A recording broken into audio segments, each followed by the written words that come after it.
let us use this space a number of times. And as you can tell, on a night like this, it's a beautiful place to come out, have a good evening, and enjoy the show. So tonight what we're doing is part of our public debate initiative. We are a competitive debate team. We go to different tournaments at different schools and we compete in debate. But one of the other things that we do is we try to bring the values of debate out into our community. We're trying to take different approaches to argument and to debate outside of the classroom, out into the community, and bring different perspectives, different forms, and different approaches to debate. So what you're going to see tonight is a performative debate. So these students, this project has been put together and driven by all three of these students tonight to approach an argument from a performance standpoint. So their words are going to be, there's going to be some original prose, original poetry, but there's also going to be prose and poetry that's already been written, and that stuff has been put together in such a way as to create an argument, and they're going to tell you a little bit more about the argument that they're making tonight. But their evidence is the literature, their evidence is the emotions that they make you feel, those connections that you build with them through their performance. Supports their argument. So not your traditional debate, not what you're going to see in, say, the presidential debates, but it is a debate. And it's part of what we do on this team, and it's part of what we do as part of the Los Rios Public Debate Initiative. So thank you once again for coming out to support us here tonight. I know a lot of folks are getting extra credit. If you haven't signed in at the front, make sure you remember to sign in for your teachers. If you're just here to enjoy it, we appreciate that as well. So with no further ado, I will introduce Angela Osborne. A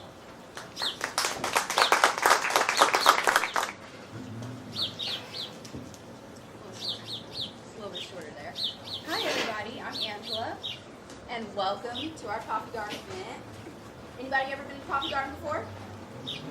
All right, everybody else been to Coffee Garden? Do you love this place or what? All right, just around the corner, okay? Tonight our show is about social versus personal revolution. We sort of had a debate about which is more important, which would cause more change. Changing yourself or trying to move people to change the world. Tonight I couldn't think of a better piece to do than a piece by Alice Walker.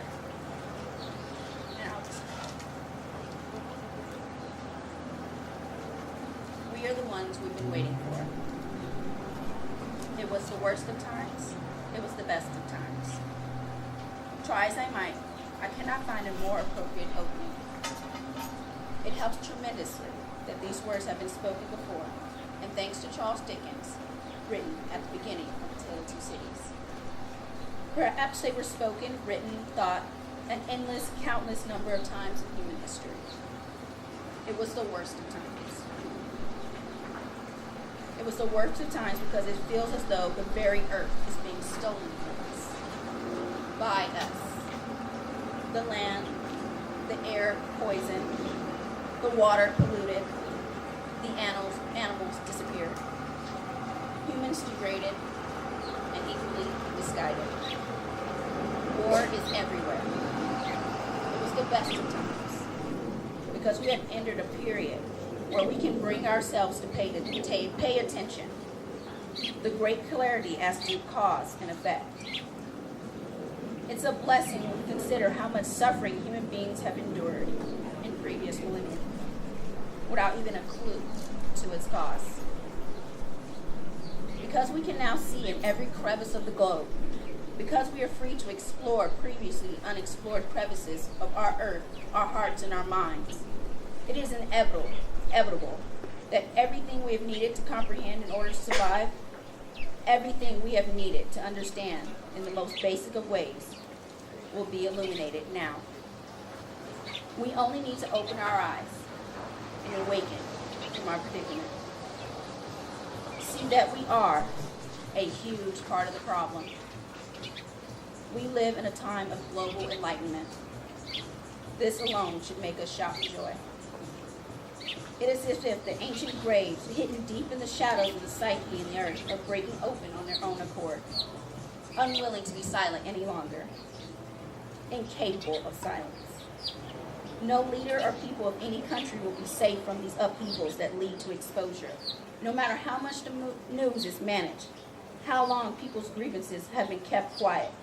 Human beings may well be unable to break free of dictatorship of greed that is spread across the world, but no longer will we be inarticulate or ignorant in humanity, confused by our enslavement to superior cruelty and weapons. We will know at least a bit of the truth about what's going on. Perhaps not the free in the way we think of freedom as literal escape from enslavement in various forms, but free in our understanding of domination. It is an awesome era in which to live. It was a poem June Jordan who wrote. We are the ones we've been waiting for. Tonight we'll be having several performances by several members of our Los Rios Debate Initiative. Next we'll be having up Nick.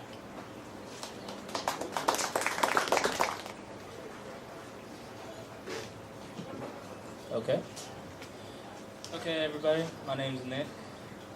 Can you give a hand for Angela one more time? Open it out.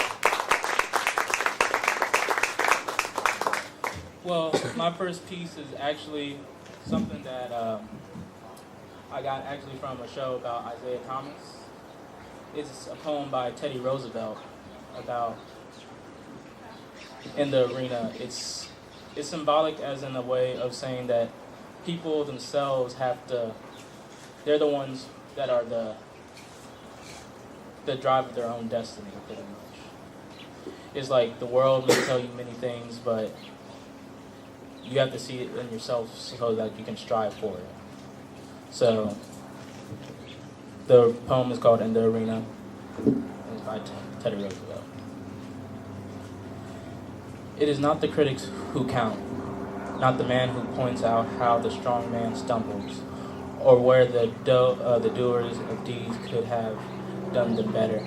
The credit belongs to the man that's actually in the arena, whose face is marred by the dust and sweat and blood, who strives valiantly, who ears comes on short again and again, because there is no effort without error and shortcoming. But who does actually strive to do the deeds? Who knows the great enthusiasm, the great devotion? Who spends himself in a worthy cause? Who at the best knows in the end the triumph of high achievement?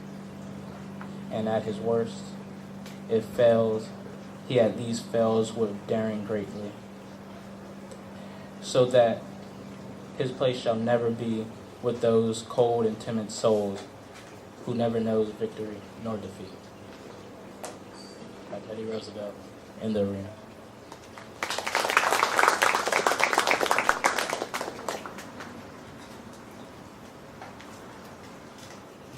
Thank you, Nick. Oh, I'm better at this microphone thing now. Hi. Next, we'll be having up Ting. She'll be reciting a poem for us. Hi guys, good evening. My name is Ting Yu, and my piece is about the social revolution.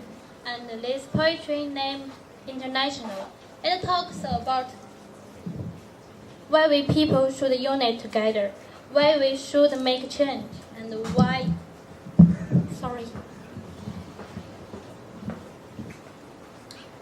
And why this society needs a revolution. See, that's the problem. We only care about our salaries, and no matter what happened, we treat it as it's all right, and we can go through it. But here, now, you will know that's wrong, and you will know what is right. Stand up, all victims and oppression. For your strength, fear your might. Don't cling so hard to your positions. Sorry, I'm nervous. For you have nothing if you have no right. Let racist ignorance be ended. For respect makes the empires fall. Freedom is only privilege expanded, unless enjoyed by one and all. So come, brothers and sisters. For the struggle carries on, unite the world in our arm. So, come days, come really. For this is the time and the place, unite the human race. Let no one build walls to divide us. Walls of hatred, not walls of stone. Come great to draw and stand beside us. We will live together or we will die alone. In our world poisoned by exploration, those who have taken now they must give, and endless variety of nations. We have but one earth on which to live, and so begins the final drama. In the streets and in the fields, we stand unbowed before their armor. We defy their guns and shells. When we fight, provoked by their assassins, let us be inspired by light and love. For through they offer us concessions. Change will not come from above. Thank you. Thank you, team. Next, we'll be having up Nick again with a poem for us.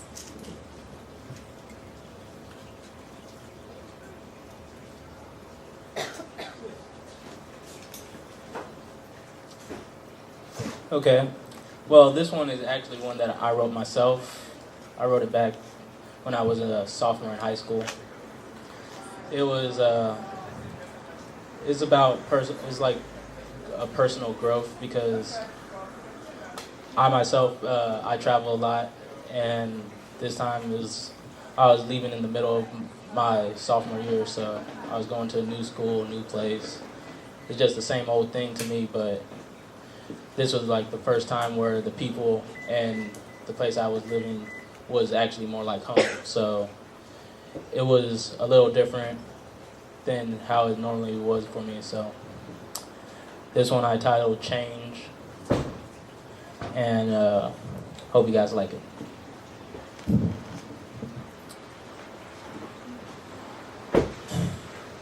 What once made people fear me now brings them near me.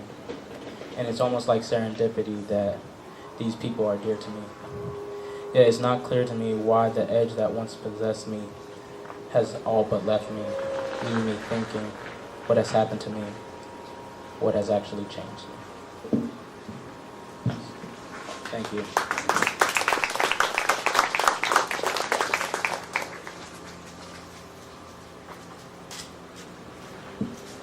I feel you, Nick. I feel you. My next piece is by Nikose Shangu. This is the person that originally wrote the play for Color Girls who committed suicide. She was an educator, a dancer, a writer, an actress, and a lecturer. Her writing focuses on the strength of African American women, and she often expresses herself through poetry. This poem inspired me to not dwell so long on a broken relationship. One thing I don't need. One thing I don't need is any more apologies. I got sorry greeting me at the front door. You can keep years. I don't know what to do with them. They don't open doors. They don't bring the sun back. They don't make me happy. They don't get the morning paper. Didn't nobody stop using my tears to wash cars? Because I'm sorry. I am simply tired of collecting. I don't know. I was so important to you. I gotta throw some of that sorry my way. Can't get my clothes in the closet with all those sorries. I'm gonna tack a sign on my door. Leave a message by the phone. If you call to say sorry, call somebody else. I don't use them anymore. I let sorry, don't mean it, oh, I would never do it again, walk down the street. I'm going to do exactly what I want to do, and I won't be sorry for none of it. Let a sorry soothe your soul, and I'm going to soothe mine. You are always inconsistent, doing something and then being sorry. Beating my heart to death, talking about you're sorry. Well, I will not call. I'm not going to be nice. I will raise my voice. I will scream and I will holler. I will break things and I will run the engine. And I'll tell you about your sorries to your face. And I will wish in detail everyone to have wonderful lovers in their ways. And I will play Oliver Lake loud. And I won't be sorry for none of it. I loved you on purpose. I was open on purpose. I still crave vulnerability and close talk. But I'm not even sorry about you being sorry. You can carry all that guilt and crime you wanna. Just don't give it to me anymore. I can't use another sorry. Next time, you should just admit you're mean, low down, trifling, no count, straight out. Steady gonna be sorry all the time. And I'll enjoy being myself. Thank you. Next up, we'll be having a poem by Team. I apologize. It is a prose piece. Hi, it's me again, and I have a couple questions. Are we supposed to be satisfied with this sick society? Are we supposed to ignore what is happening around us? We cannot expect a better society to come to us. People need to realize that we have to fight for what we want. We know from history drifting along only can make the situation get more serious. For example, on this continent, hundreds of years ago, the native Indian lived here peacefully and abundantly. We all know what happened to most of them, but how could they stand that unfair regime? It's not difficult to figure out the answer. Maybe they were thinking the same way we are. Revolution, that's all we need. Stand up, it's time to make change. Regimes rely on the public to obey. So why can't we decide the regime we want and make it? A revolution doesn't have to lead to violence, but it does have to be started. As famous Margaret Mead once said, "Never doubt that a small group of individuals can change the world. In fact, it is the only thing that ever has." Today I have a speech from Hitler. I know Hitler is guilty about this war, but ignore what he had done. We cannot deny he is a great leader and speaker. Today we stand here, standing in German land, standing in Berlin, this land of ancestors watered with their blood and dignity. Behind me is the statue of Andrew Carnegie. He is recognized worldwide and a freedom fighter. He is the light of the world. In front of me stood a nation, a national humiliation in the groaning. After the end of that war, the pride of our nation not exist anymore. The victors were red in our neck, domineering. They are free. They are free to trample on our dignity, a most noble of national dignity on European continent. You tell me, you are the same as Benjamin Martin, to do a freedom fighter or a slave. Maybe you see, I need a job, a piece of bread, ground. You see, it's right. Life is too important. But I want to tell you, this world, there is one thing than life, more important. It is free. That is dignity. I saw over the first flying of French flag. Our dignity does not exist. French traveling in our land as our dignity does not exist. As long as the map of Europe, this country called Germany, fragmented and weak to bear, our dignity does not exist. People in other countries, when it comes to the German word, in the chat will be issued soon as contemporaries. Laughter, our dignity does not exist. What we need, not a piece of bread, but a living space. A nation living space. To achieve the living space, not rely on begging, but by arms to achieve. Others insulted us, even the weakest nation to trample on us, and off we just cried. We expressed our strong indignation and protested such a person, no bones, such a person in terrifier. We should use the defining sound of uttering to the enemy trample. We should let them know we are not a group of cowards. You have to remember that only know how to protest against the country is a country, no bones. Only know how to protest against the government, a government, no bones. When the dignity of our land, habit of space, trampling of shame, protest of the government, we do not need. You would eventually abandon them. I'm very proud of you, those people, such people, very few of bones. In front of me is to keep the minimum unyielding blood legend. The blood once falling in the blood vessels inside our ancestors. They did not yield. Now they struggle rushing inside our body. You told me you are willing to cool. Able to unite people, two things, common ideas and common crime. We held a great ideal of the sculpture in Germany banner above. We will do our last drop of blood follow for an ideal in today's Berlin.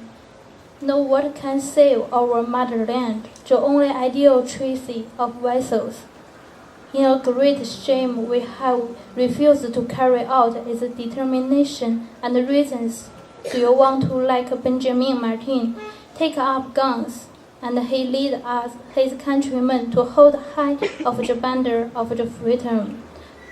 If you expect a battle, then go to a battle, and then I will be able to see that you are 70 million slaves or 70 million unyielding Germans. Today, also would like to Benjamin Martin as holding a banner of our Germany at the forefront. Even if it is killed, I would have smiled and entered heaven. I will see those of the glory of their ancestors in Germany. I can heed held high criminal went to the great and the great in front. I can proudly say to him, your children and grandchildren, no shame on you. I am the great German shield. Their last drop of blood, of abandon. We are human beings. Germans never be killed again. We unite the name of freedom, a fear, far world war. We work for all, fight for those who enslaved our people to get out of German land. We do not need all day shooting protest war. Fight for our dignity, our promise to fight. Fight for the liberation of the country, Germanic people. We fight for the glory of our ancestors, for our children and grandchildren to be able to promote. We never yield to the German to fight. Thank you. Thank you, Ting. Next, we'll be having a speech from Nick. Woo!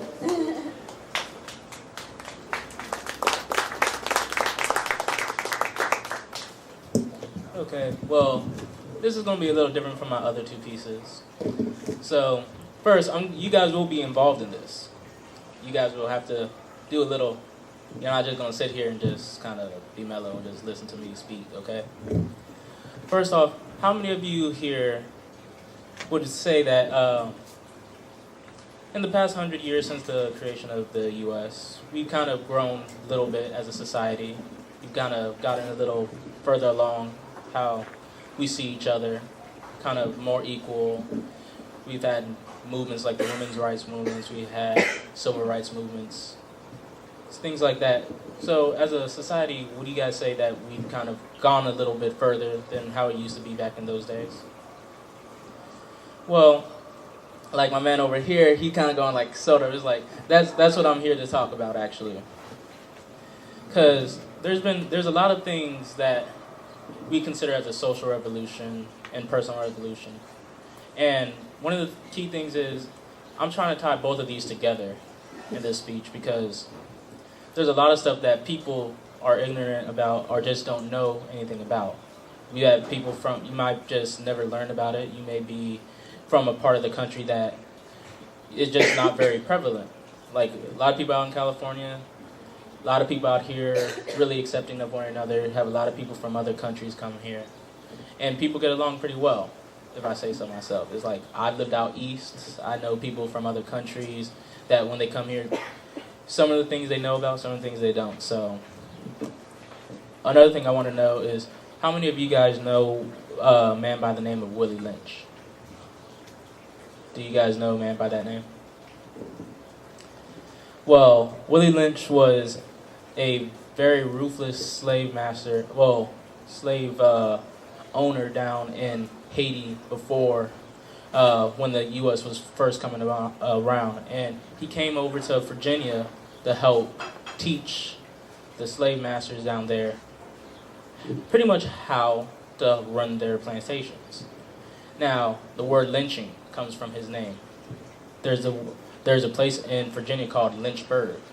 I actually have a friend that I went to high school with. His name is Amari Lynch, and his name is from his people that used to be from that plantation. Now, like you guys, not a lot of people know who this man is, but his practices are still seen in today's society. His main focus, in which you can read in his Willie Lynch letters, talked about his main focus was you divide and conquer. Main thing he did was with slaves was he separated them in multiple ways. He separated them from light and dark, people that worked in the fields, people that worked in the house. He put them against each other for that they would hate one another so that they'd be easier to control.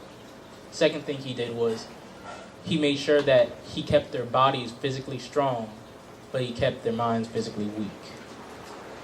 That way, they had no sense that they could actually rise up against them. They knew nothing. They were 100% dependent on their owners.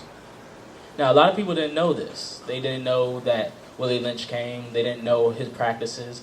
But these things are still seen in society. It's like, how many people know about gangs? Crips and Bloods, gangs from, you've seen on TV shows, gangs from all over the country. All these gangs still have some of those practices. They divide each other by groups of people. You have Crips and Bloods. You have people that divide each other by corners from where they live at, what part of the city they're from. And these things are still seen in our society, and people don't understand that this is still progressing of his own teachings. He divided the people so that they hate one another, keeping them weak. But as we've seen with the civil rights movements, with the women's rights movement, even with the gay pride movement, if you keep them divided, one person can't do anything by themselves. But once you brought them together, there's power in numbers. And that's one thing I wanted to get across from everybody, because a lot of people in today's society, a lot of people don't pay attention to the news. A lot of people don't pay attention to what's going around in politics. It's like, I have friends out here and people that were on the debate team that know a little bit more, because that was our job. We had to learn about people in the Arab Spring, and we had to learn about stuff. So we were told that we had to learn about the news. But how many of you heard about the Trayvon Martin case? Okay, we have some people over here. Any of y'all heard about that Trayvon Martin case? Now, I have a lot of friends that have different opinions on it. Me, I'm more of a moderate. I have friends that are far right, friends that are far left. So I get to play that little peacemaker, have to listen to both sides and hear both the really bad and the even uglier sides of how people think. And people in today's society, there's a lot of people that think that racism, prejudice, and all these things don't exist anymore, or it's not as prevalent. But just with that Trayvon Martin case showed that that's the opposite. People still have some of these intentions, not as ill will, but sometimes people don't know until it's pointed out to them. Like, I have a friend that he's a far right, conservative all the way, NRA, gun holder. God love him. He's one of my best friends. But at the same time, when it came to this case, it's like, I thought, okay, he wasn't arrested. Okay, that's probably the only thing he needed to be arrested or arraigned. Anybody else get shot in cold blood would be arrested, regardless of the motive. You could be 100% innocent, but anybody else would have been arrested. They would have been arraigned. They would have been processed. Now, that's the only thing some people wanted. But then you have people that were like a lynch mob that's saying, no, he has to go to jail. He has to be sent away for life. He has to be in prison, or he has to get the death penalty without having a trial or anything. Then there's on the other side, I had friends that said that he shouldn't have had nothing wrong. Nothing, he was covered under this law. He should not have any issue. He should just be let go, let free. Nothing wrong with him. So, you see that different side of the coin, they didn't care about our justice system. They didn't care about giving this guy rights.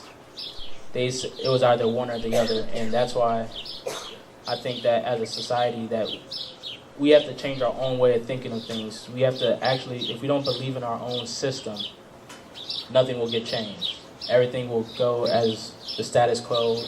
People will still live and think that it is not our job to worry about the things that are plaguing our society. So that's something I want you guys to think about, is we have to change ourselves before we can change the world. So, thank you.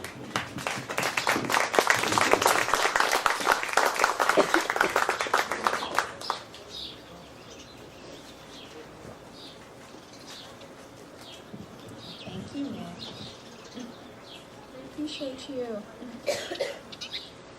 Okay, guys. Next, we'll be having a prose piece by me. This is from Tesh Kama. He was a member of the Indian movement in the 1830s. So, anyone ever heard of the Indian movement? No? Well, you have today. You've learned something. Here's a little nugget of knowledge. So, he wrote this to his people about the self-proclaimed Americans who were increasing and spreading across the land. It was a plea for understanding. Houses are built where you hold councils in. Indians hold theirs in open air. I am a Swanee. My forefathers are warriors. My son is a warrior. From them, I take only my existence. From my tribe, I take nothing. I have made myself what I am. And I would, if I could, make the red people as great in mine as I feel the Great Spirit is. I would not come here to Governor Harrison to ask him to tear up the treaty. I would ask him, brother, have you the liberty to return your own country? You wish to prevent the Indians from doing as we wish, uniting. Let them consider their lands as common property for the whole. You take the tribes aside and assign them to not come into this measure. You want them by distinction of tribes and allotting each one a particular name to make war with each other. You never see an Indian to make white people do this. We are continually driving the red people all the way to the Great Lake, where they can neither stand nor work. Since my residence in Titicanoe, we have endeavored to level all distinction to destroy all village chiefs, by whom all mischiefs are done. It is they who sell the land to the Americans. Brother, this land was sold, and goods were taken for it, but done only by a few. In the future, we must be prepared to punish those who sell the land to the Americans. If you continue to sell it, war will spread among the different tribes. And at last, you do not know the consequences of your actions. Brother, I wish you would take pity upon the red people and do as I requested. If you will not give up the land, if you do not cross the boundary of our present settlement, it will be very hard and produce great trouble between us. The only way to stop this evil is for the red man to unite, claiming a common and equal right to the land, as it was at first and should be now. For it will never be divided, but belongs to all of us. No tribe has the right to sell, even to each other, much less to strangers. Sell a country? Why not sell the air, the sea, as well as the earth?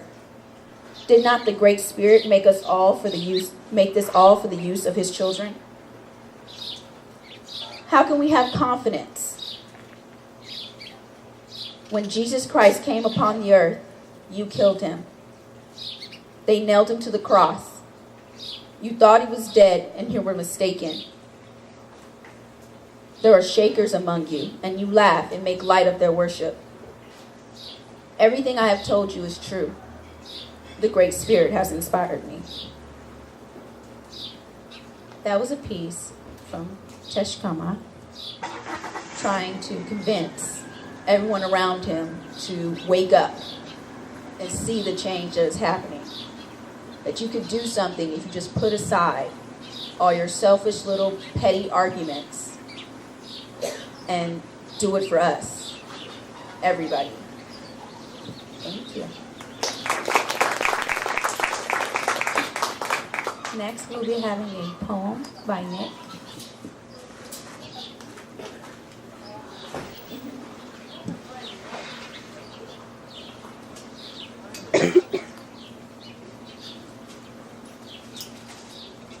Hey, what's up, guys? Y'all probably sick of me by now.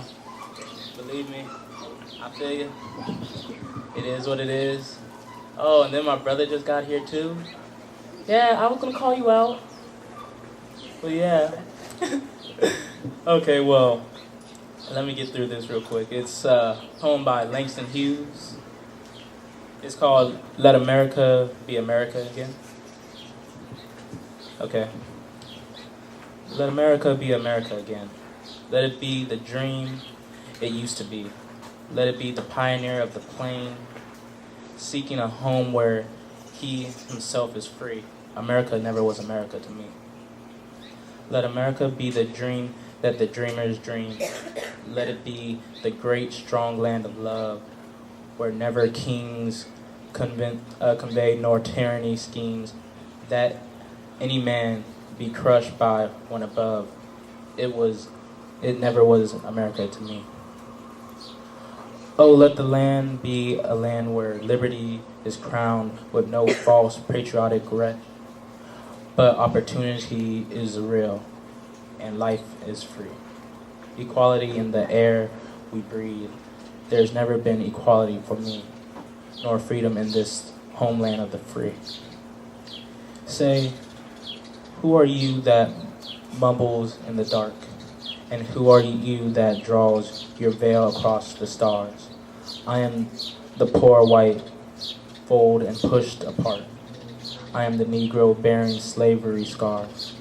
I am the red man driven from the land. I am the immigrant clutching the hope I seek.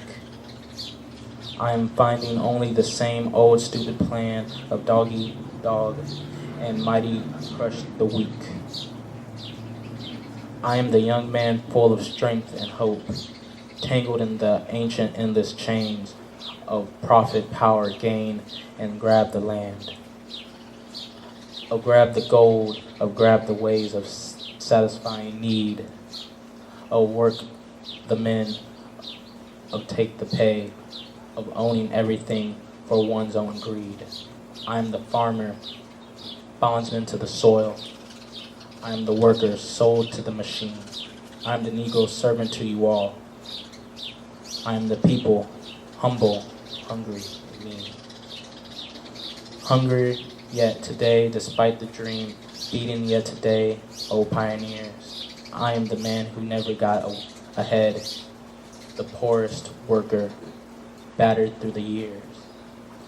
Yet I am the one who dreamt our basic dream in the old world while still a serf to the kings, who dreamt a dream so strong, so brave, so true, that even yet a mighty daring sings. In every brick and stone, in every forward turn, that's made America the land it has become. Oh, I am the man who sailed those early seas. In search, I meant to be my home. For I am the one who left the dark Ireland shores, and Poland's plains, and England's grassy land. I pour from the black Africas, stand, and I came to build a homeland of the free. The free, who said the free? Not me, surely not me. The millions of relief today, the millions shot down when we strike, the millions who have nothing for our pay, for all the dreams we've dreamed, all the songs we've sung, and all the hopes we've held, and all the flags we've hung. The millions who have nothing of our pay, except the dream that's almost dead today. Oh, America, be America again, the land that never has been yet, and yet must be the land every man is free. The land that's mine, the poor man's, the Indians, the Negroes, me. Who made America? Whose sweat and blood? Whose faith and pain? Whose hand at the foundries? Whose plow in the rain must bring back our mighty dream again? Sure, call me an ugly name you choose. The steel of freedom does not stain. From those who live like leeches off the people's lives, we must take back the land, America. Oh yes, I say it plain, America never was America to me. And yet I swear this oath, America will be. Out of the rack and ruin of the gangster's death, the rap and the rot and the grief, the stealth, the lies, we the people must redeem the land, the mines, the plants, the rivers, the mountains, and the endless plains. All of the stretch of these great green states, and make America, America again. Thank you.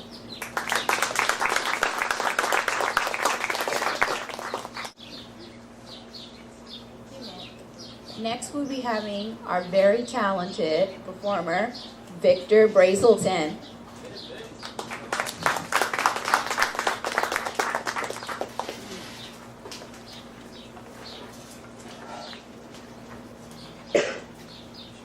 So thanks everybody for coming out tonight. Just a couple seconds to set it up.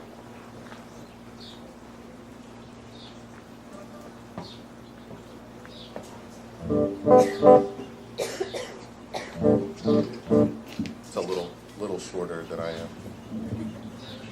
A little bit. So performances tonight were about revolution, and a lot of folks talked about some external revolutions that take place, and for me, a lot about revolution that, at least in my eyes, every emotion that you have is kind of its own revolution, trying to break free, trying to come out. And so I'm going to talk a little bit more or have music that'll speak to more of the internal revolutions that have place, those emotions that kind of erupt, and you got to deal with them and kind of wrestle with them. This first song is called 2 a.m. and you'll figure out what the revolution was that happened in there.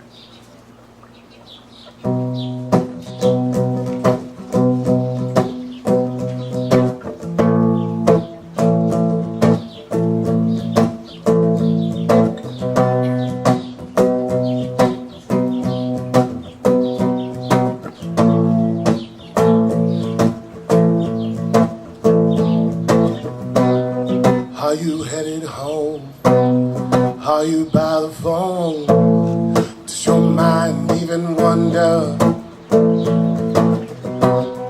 Has he taken my place? This brand new face with shiny new things to adore. Says it makes you laugh, says it makes you smile, but you're still scared of moving forward. You still got pain, those phantom pains of what it feels like when it's over.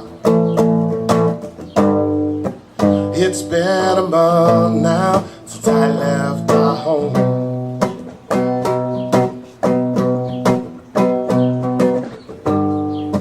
It's been a month now, sheets aren't even cold.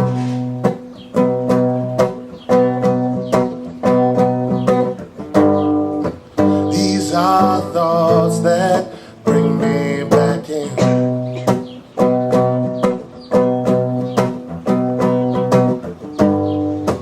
These are thoughts that haunt me to a hill.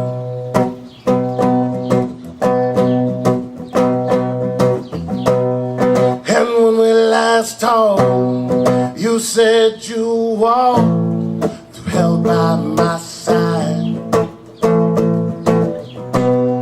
And your advice was to cold the light, happiness that is inside. Well, I'm growing my life, yeah, I'm holding it tight, but the tears are still falling.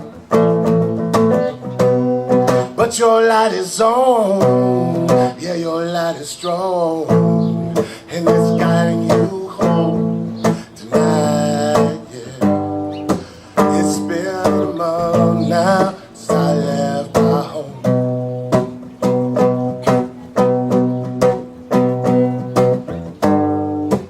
It's been a month now, sheets aren't even cold.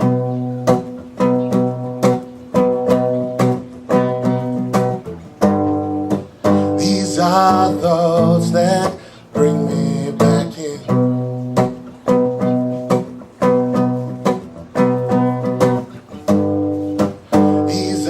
Thoughts that haunt me to a hill.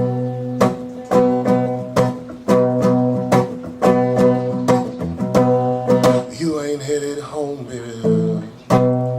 You ain't by no phone. And your mind's long since wonder. Yeah, it's taking my place, this brand new face. And you got plenty you need to discover. So enjoy your smile, yeah, enjoy your life, 'cause I know you move forward. But don't pretend that you got pain, the pain you feel, the pain you feel, the pain you feel when it's over.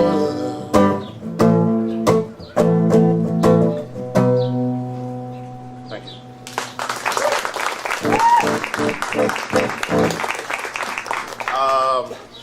This next one is a revolution I wish would happen. It's a song called Scars. And the song was written primarily about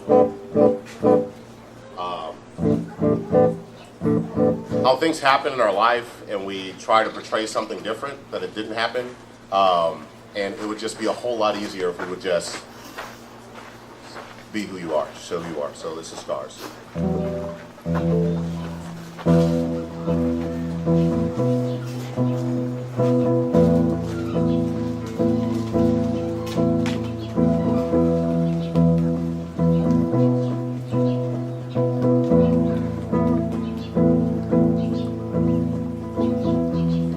Skeletons dance in your closet like it's New Year's Eve. Each one waiting to introduce themselves.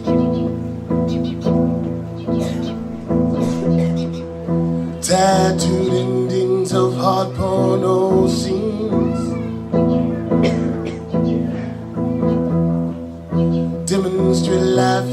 for somebody else.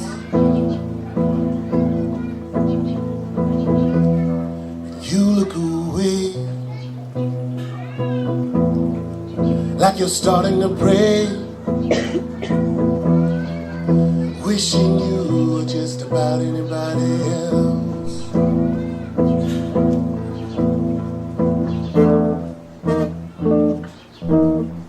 We'll figure that out.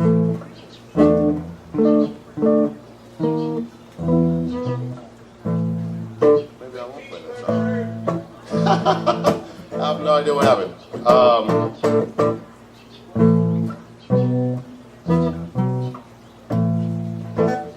I'll play another song, and we'll come back and play that one later.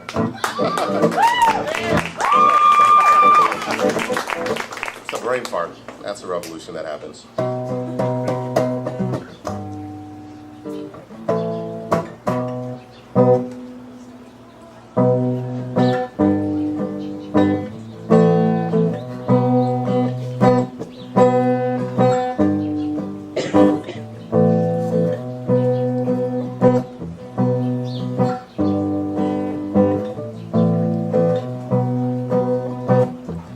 5-star woman, baby, in a 5 and dime store. Picket fenced admirations like one wages war. All the meanwhile one foot out the door. 'Cause you know as well as I do you're thirsting for more.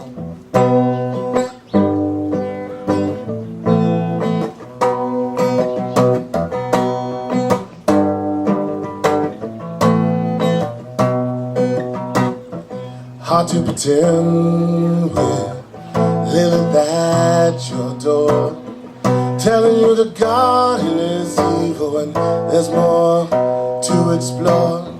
So come on out, my friends, let's play. Not gonna find what you're searching for there anyway.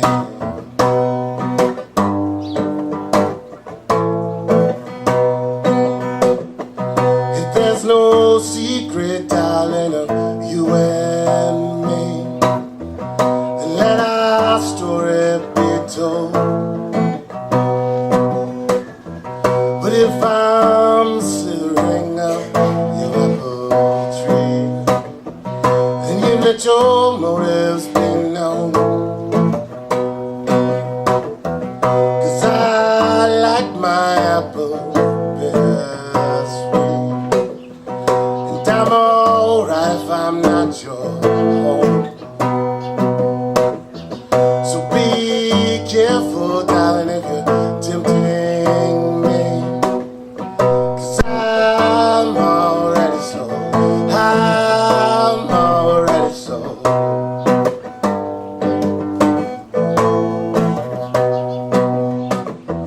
Not here to colonize you.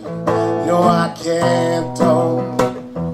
'Cause you got the kind of soul that likes to roam. Was thinking maybe, baby, just for tonight, to draw circles around till it feels right. If there's no secret, darling, of you and me, then let our story be told.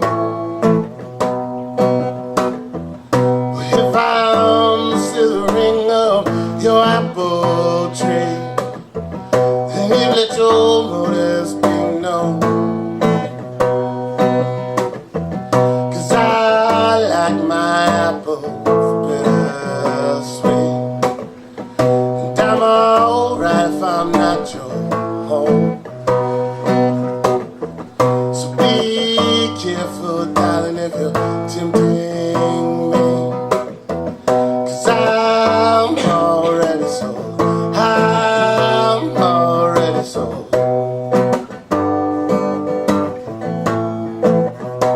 I'm already sold.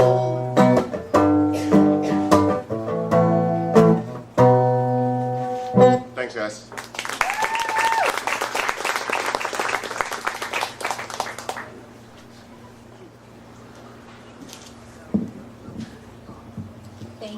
Victor. That was our last performer for the night. Now, what did you think about today?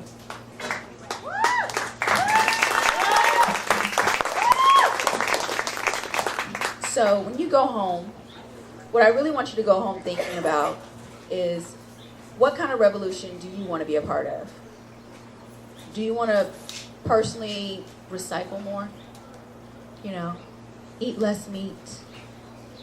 You know, choose paper instead of plastic.